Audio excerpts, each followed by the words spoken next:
Assalamualaikum warahmatullahi wabarakatuh. Perkenalkan, nama saya Muhammad Aril Pradana dengan NPM 23210127 dari kelas 02, ingin menjelaskan materi tentang pemeriksaan kas dan setara kas untuk memenuhi tugas mata kuliah auditing. Langsung saja mulai materinya.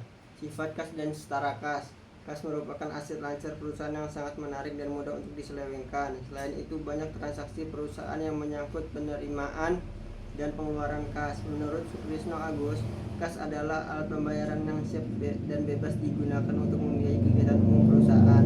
Bank adalah sisa rekening giro perusahaan yang dapat digunakan secara bebas untuk membiayai kegiatan umum suatu perusahaan. Pengertian kas dan setara kas. Kas adalah suatu unsur terpenting dalam neraca sebagai elemen dari aktiva lancar yang paling liquid bagi suatu perusahaan. Oleh karena itu, dalam pengelolaan kas membutuhkan penanganan yang serius bagi semua pihak yang ada dalam perusahaan.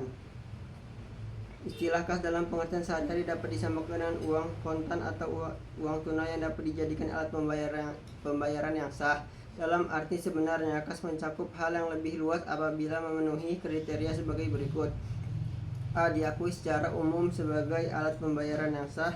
B. Dapat digunakan setiap saat bila dibutuhkan. C. Penggunaannya bersifat bebas. D. Digunakan sesuai dengan nilai nominal pada waktu digunakan. Contoh kas dan setara kas. Contoh dari perkiraan-perkiraan yang biasa digolongkan sebagai kas dan setara kas adalah: A. Kas kecil atau petty cash dalam rupiah maupun mata uang asing. B. Saldo rekening giro di bank dalam rupiah maupun mata uang asing. C. Bond sementara. D. Bond kas kecil yang belum direimburse. E. Cek tunai yang akan didepositokan.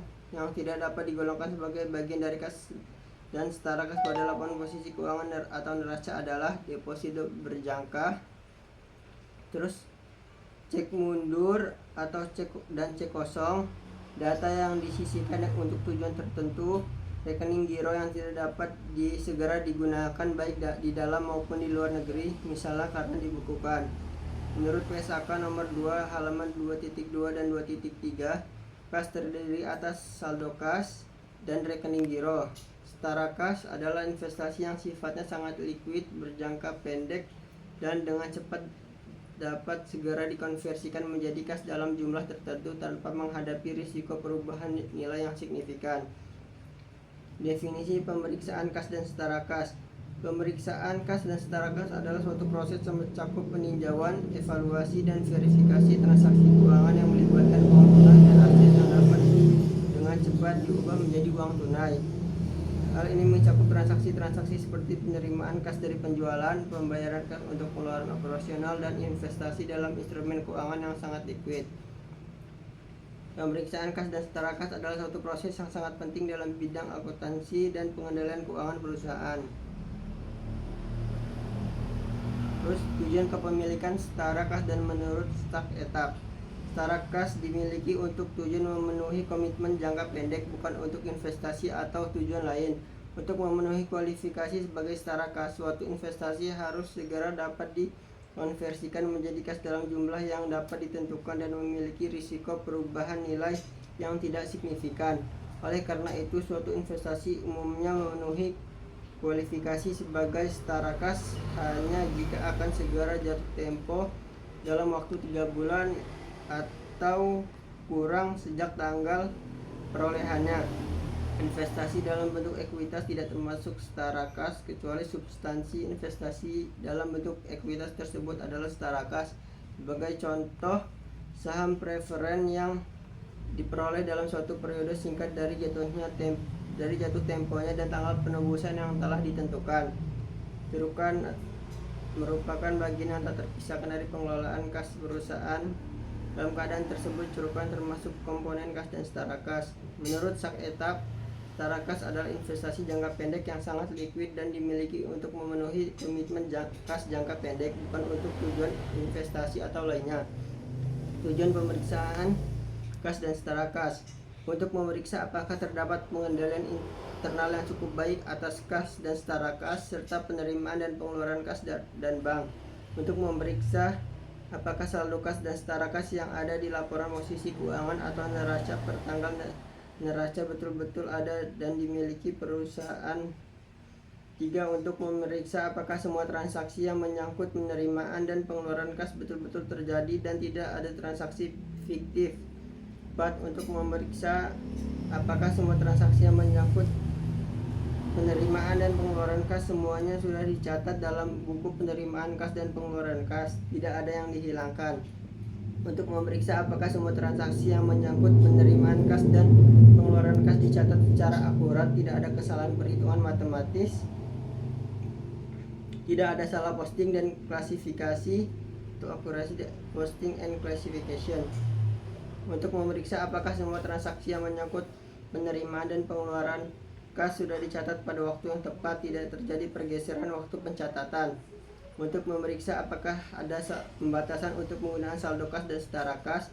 Untuk memeriksa seandainya ada saldo kas dan setara kas dalam valuta asing, apakah saldo tersebut dapat dikonversikan ke dalam rupiah dengan menggunakan kurs setengah BI pada tanggal neraca, dan apakah selisih kurs yang terjadi sudah dibebankan atau dikreditkan ke laba rugi kompetitifan berjalan. Untuk memeriksa apakah penyajian di laporan posisi keuangan atau neraca sesuai dengan standar akuntansi keuangan di Indonesia atau PSAK, ETAP atau IFRS. Ciri pengendalian yang baik atas kas dan setara kas menurut Sumarso: adanya pemisahan tugas dan tanggung jawab antara yang menerima dan yang mengeluarkan kas dengan yang melakukan pencatatan, memberikan otoritas dan pengeluaran dan penerimaan kas dan bank. B. Pegawai yang membuat rekonsiliasi bank harus dari pegawai yang mengerjakan buku bank.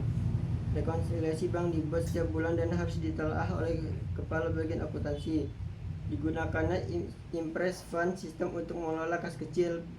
Penerimaan kas, cek, dan giro harus disetor ke bank dalam jumlah seutuhnya. Uang kas disimpan di tempat yang aman, misalnya di berangkas. Prosedur pemeriksaan kas dan setara kas. Dalam melakukan pemeriksaan kas menurut Mulyadi, ada beberapa prosedur dalam pelaksanaannya, yaitu siapkan skedul utama dari kas dan setara kas, lakukan perhitungan kas secara mendadak dan serentak untuk semua jenis kas yang ada di perusahaan, serta dibuatkan berita acara pemeriksaan. Yakinkan bahwa buku kas telah ditutup bertanggal pemeriksaan dan semua bukti pengeluaran dan penerimaan telah dibukukan. Bandingkan saldo kas menurut perhitungan kas dan dengan saldo buku kas.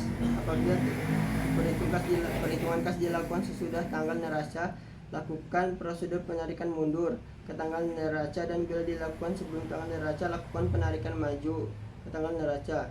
Bandingkan saldo buku besar dengan saldo perhitungan kas setelah prosedur penarikan per tanggal neraca. Periksa penjumlahan lembaran-lembaran buku kas. Perhatikan pemindahan saldo pada lembaran tersebut ke lembaran berikutnya. Prosedur pemeriksaan kas dan setara kas selanjutnya.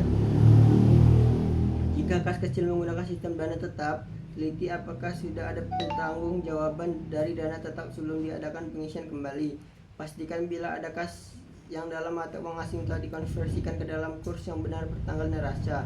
Buat daftar koreksi yang diperlukan, buat kesimpulan dan komentar hasil pemeriksaan yang perlu diketahui oleh para partner, serta saran perbaikan kepada pihak manajemen. Alat bantu yang digunakan dalam prosedur audit yang dilakukan oleh auditor. Menurut Hartadi dan Jamaluddin, alat bantu yang digunakan dalam prosedur audit yang dilakukan oleh auditor untuk kas dan setara kas adalah: 1. Kertas kerja pemeriksaan. 2. Kertas kerja tujuan kertas kerja pemeriksaan. 3. Sistem pengendalian intern. 4. Pengendalian intern terdiri dari 5 komponen.